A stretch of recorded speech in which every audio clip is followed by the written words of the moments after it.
but I am interested in the cultural dimension as to, you know, how much would you ascribe to, clearly, Toyota? We look at Japanese culture, we see that it's different from our own.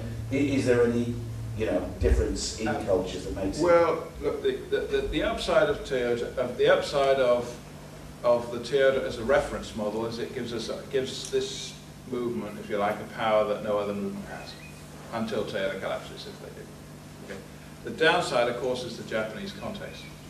The answer to that is, of course, that Toyota themselves didn't invent all of this either.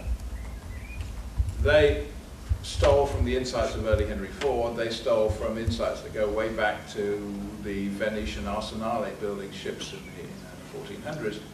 And there's a whole history of things that came together that Toyota added to. It's very significant. The whole training approach that Toyota adopted to teach Toyota production system was taken from the US military.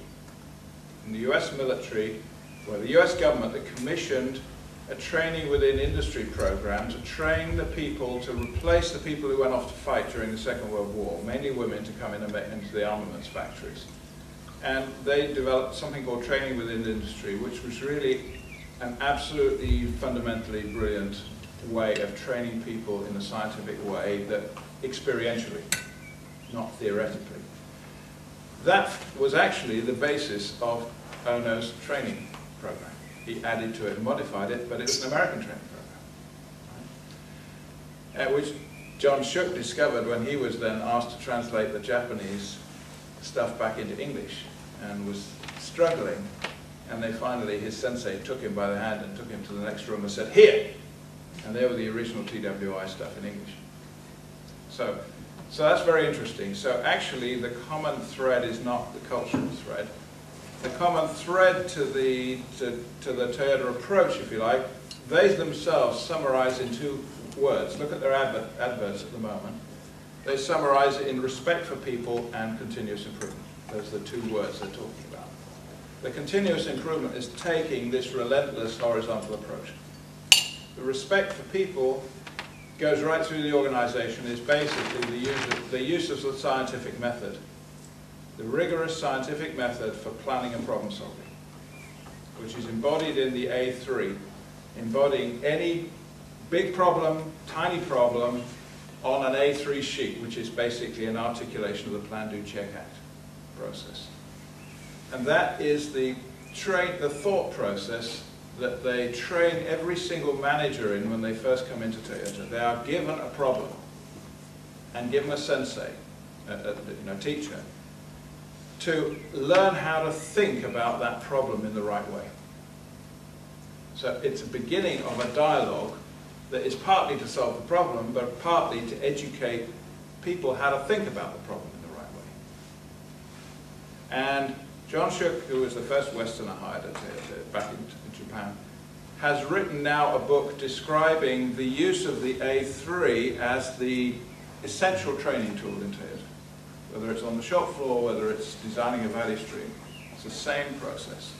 So the A3 provides the context for a dialogue, the back and forth, iteration, that is driven by not telling people what to do, but asking the right questions. It's the Socratic method.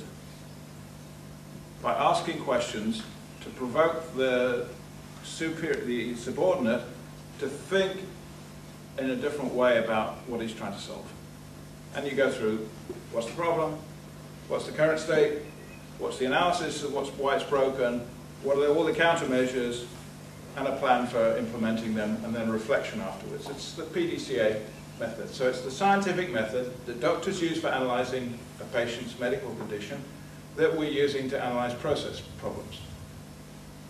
So respect for people is their phrase, which means that you cannot solve a problem without some knowledge of the context of the problem on the part of the superior, and the knowledge of the detail of how that work is actually carried out by the person who is actually carrying it out.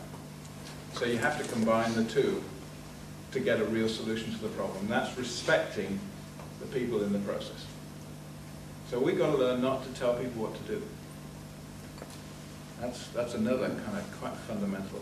I've separated authority and responsibility. I've changed the strategy process. I've now changed the people development process These are some of the dimensions of this new business model that I'm talking about. If we're just giving people responsibility, that's the scattergun, will do lean everywhere. You know, use tools to eliminate waste. That's actually a diversion. We need the top down to actually focus on the few key things that will have the biggest difference to the business. And that ought to have been the result.